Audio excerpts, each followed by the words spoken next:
இவளை என்னமோ தங்க தட்டுல வச்சு தாங்கிட்டு இருக்கிற மாதிரி தாங்கிட்டு இருக்கணும் போல. ஷோ அப்படிலாம் எதுவும் இல்ல அத்தை.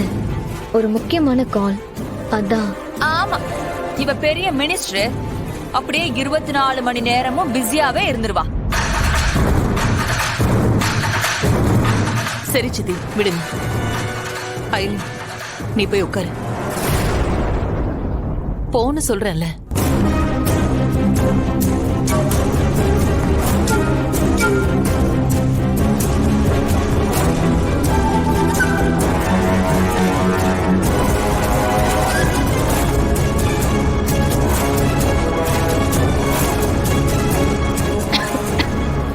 விஜயகுமார் சார் கால் பண்ணாரு. எமர்ஜென்சி. 2 பேரும் ஏதோ பிளான் பண்ற மாதிரியே இருக்கு. ஆனா என்ன பண்றாங்கன்னு தான் எனக்கு தெரியல.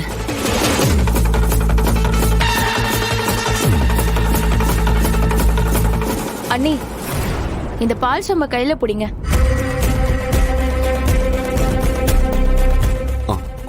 ஐலி, அந்த போன் என்கிட்ட இருக்கட்டும்.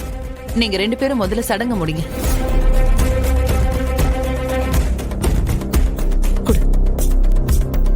அண்ணி, இந்தாங்க, இதை வாங்கிக்கோங்க.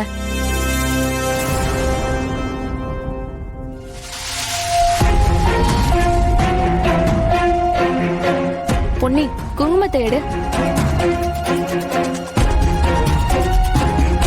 சிவாண்ணா, இந்த குங்குமத்தை எடுத்து அண்ணி நெத்தியில வச்சு விட்டுட்டு அப்படியே சுமங்கலி போட்டும் வச்சு விடுங்க.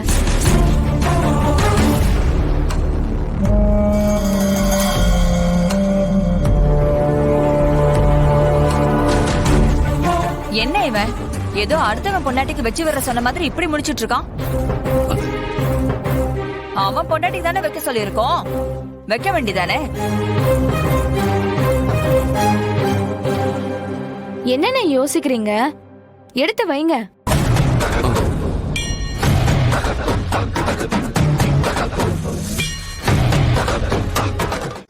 கிரியேட்டிவ் டீம் செட் பண்ணி அனுப்புறோம்னு சொல்லியிருந்தோம்ல, அதான் அது என்னாச்சுன்னு டீடைல்ஸ் கேட்டுட்டு இருந்தா. சரி, அயலி வர லேட் ஆகும்னு நினைக்கிறேன். நாம ரித்திகாவுக்கும் கபிலனுக்கும் தாலி பெருக்கி போட்டுடலாமா?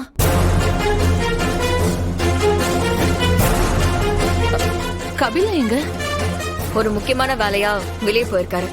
இந்த நேரத்துல என்ன முக்கியமான வேலை? அதுவும் என்கிட்ட சொல்லாம எங்க போனா? ஏன் எல்லா இடத்துக்கும் உங்ககிட்ட சொல்லிட்டு தான் போகணுமா என்ன? நீங்க எங்களை மதிச்சீங்களா? ஆனா நாங்க மட்டும் உங்களுக்கு மரியாதை கொடுத்துக்கிட்டே இருக்கணும். ரித்திகா, இப்ப என்ன உங்களுக்கு மரியாதை கொடுக்கல? பின்ன இந்த ஃபங்க்ஷன் விஷயத்துல கூட அயலிக்கு தானே முதல்ல சொன்னீங்க. இப்ப கூட அவ இல்லங்கிறதுனால எனக்கு தாலி பிரிச்சு போடணும்னு சொன்னீங்களே தவிர, அவ இருந்திருந்தா அவளுக்கு தானே முதல்ல பண்ணிருப்பீங்க. உன்னால அயலி பேரை சொல்லாம இருக்கவே முடியாதுல்ல ரித்திகா. எனக்கு கிடைக்க வேண்டியது அவளுக்கு கிடைச்சா நான் அப்படிதான் இருப்பேன். உனக்கெல்லாம் அயலி பேரை சொல்றதுக்கு கூட தகுதியே இல்ல. உங்க பாட்டிக்கு உடம்புக்கு முடியலன்னு சொன்னதும் அயலி எப்படி துடிச்சு போய் ஓடுனா? ஆனா நீ முதல்ல அயலிய பத்தி பேசுறதுக்கு முன்னாடி நீ எப்படி இருக்க, நீ கரெக்டா இருக்கியா, எல்லா விஷயத்திலயும் உன் நடவடிக்கை எப்படி இருக்குன்னு பொண்ண நீயே கேள்வி கேட்டுக்கோ. அதுக்கப்புறம் தான் அவளை பத்தி நீ பேசணும். அதானே, என்ன கரிச்சு கொட்டலனா உங்களுக்கு தூக்கம் வராது. ரித்திகா, நீ ஏன் எப்ப பார்த்தாலும் சண்டை போடுற மாதிரியே பேசிக்கிட்டு இருக்க? இருந்தாலும் அயலி உன் அக்கா இல்லையா? ஆமா, முன்ன இதே சொல்லுங்க. உங்க எல்லாருக்குமே அயலி தான் தேனா இனிக்கும், நாங்க மட்டும் கசக்கும் இல்ல. அவளுக்கு இந்த அளவுக்கு இம்பார்ட்டன்ஸ் கொடுக்கறதுக்கு பதிலா அவளே கல்யாணம் பண்ணிக்கிட்டு கூட்டிட்டு வந்திருக்க வேண்டியதானே?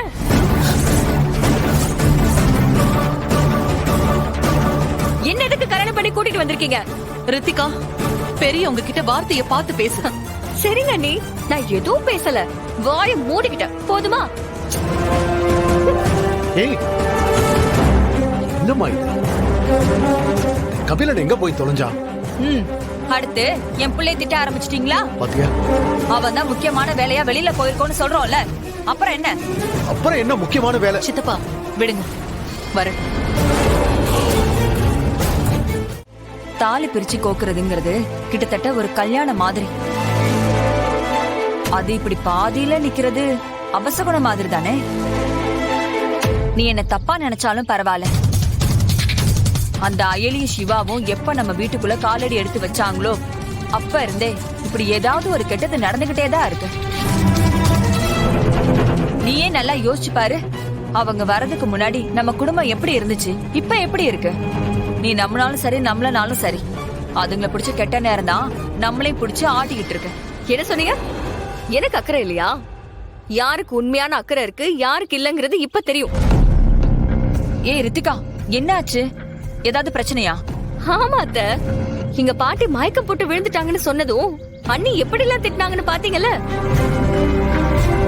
என்ன திட்டது கூட விடுங்க, ஆனா அந்த அயலுக்கு எவ்வளவு சப்போர்ட் பண்ணி பேசினாங்க.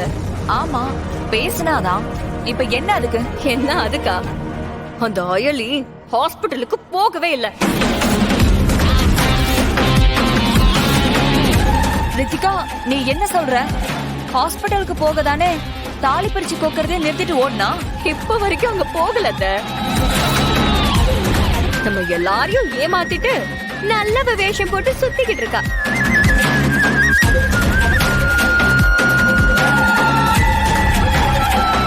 ஆனா அது புரியாம எப்ப பார்த்தாலும் அண்ணி அவளுக்கு தான் சப்போர்ட் பண்ணி பேசுறாங்க.